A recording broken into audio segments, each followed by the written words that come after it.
भारत विकास परिषद पाटण शाखा द्वारा भारत को जानो प्रश्न मंच कार्यक्रम योजायो।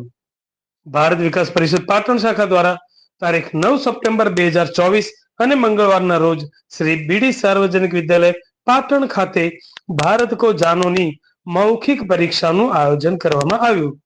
આ પરીક્ષામાં પ્રાથમિક વિભાગમાંથી 14 અને માધ્યમિક વિભાગની કુલ 13 એમ કુલ 27 શાળાની ટીમોએ ઉત્સાહભેર ભાગ લીધો હતો।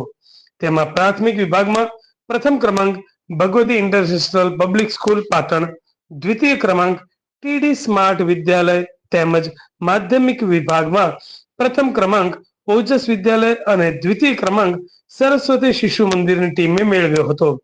વિજેતા ટીમોને શિલ્ડ અને સર્ટિફિકેટ આપીને સન્માનિત કરવામાં આવ્યા હતા। આ પ્રસંગે શાખાના પ્રમુખ પૂર્ણિમાબેન મોદીએ સ્વાગત પ્રવચન કરી સંસ્થાનો પરિચય આપ્યો હતો।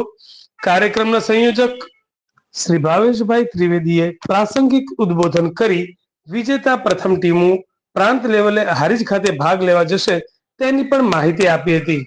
આ કાર્યક્રમના મહેમાન તરીકે ગોવિંદભાઈ પટેલ, સનીકુમાર સથવારા, હેમંતભાઈ કાટવાલાએ તમામ વિદ્યાર્થીઓને શુભેચ્છા પાઠવી હતી। બીડી હાઈસ્કૂલના આચાર્ય બળદેવભાઈ દેસાઈએ આ પરીક્ષાના માધ્યમથી ભારતને જાણવાનો અવસર છોડાય નહીં તેમ જણાવ્યું હતું। ભારત કો જાનો મૌખિક પ્રશ્ન મંચમાં મોટી સંખ્યામાં શાખાના કારોબારી સભ્યો, શાળાના શિક્ષકગણ અને વાલીઓએ હાજરી આપી હતી। ક્વિઝ માસ્ટર તરીકે ડોક્ટર પારસભાઈ ખમાર અને તેમની સાથે દિનેશભાઈએ સેવા આપી હતી। આ કાર્યક્રમના સંયોજક શ્રી ભાવેશભાઈ ત્રિવેદી અને સહ સંયોજક શ્રી ગિરીશભાઈ સોનીએ કાર્યક્રમને સફળ બનાવવા ખૂબ જ જહેમત ઉઠાવી હતી।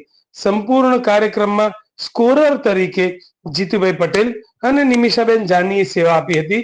આ કાર્યક્રમનું સફળ સંચાલન જીતુભાઈ પટેલ દ્વારા કરવામાં આવ્યું હતું અને શાખાના મંત્રી શ્રી મમતાબેન ખમારે દરેક વિદ્યાર્થીઓને શુભેચ્છા આપીને છેલ્લે આભાર વિધિ કરી હતી।